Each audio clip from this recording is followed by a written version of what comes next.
Con la creazione del Circolo degli Antichi noi vogliamo mettere in piedi un progetto molto ambizioso, un progetto che va a riempire un vuoto grandissimo che si sta creando nella produzione culturale in questi anni. Questo vuoto è dato da due fattori principali: la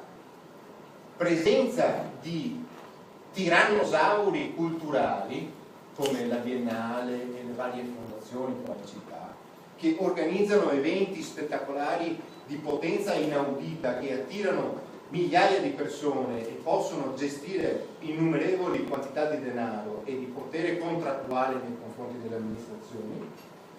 e la dispersione culturale di tutti quelli che in qualche maniera sono antagonisti a questo modello di tirannosauri. Noi, che siamo un'associazione benevola, buona, gentile e non vogliamo litigare con nessuno, vogliamo occupare invece questo spazio lasciato vuoto, questo spazio che è la produzione media di cultura, la produzione di cultura che non è antagonista, è diversa, è la produzione di cultura delle persone che amano fare le cose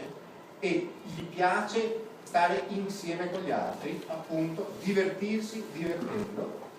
hanno il rispetto della tradizione ma la voglia della trasgressione. Noi vogliamo occupare questo spazio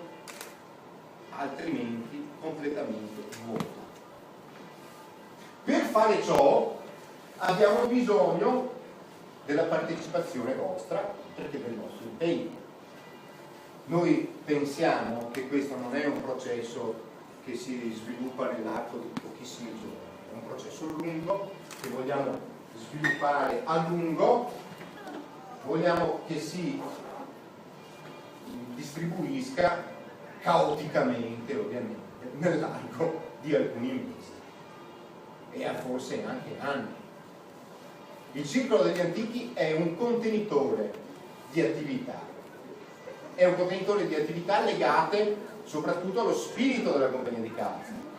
cioè è un contenitore di attività che sono messe insieme fra il divertimento, la voglia di stare insieme, la voglia di divertirsi e la produzione di cultura, per cui è soprattutto spettacolo dal vivo, è soprattutto poesia, teatro,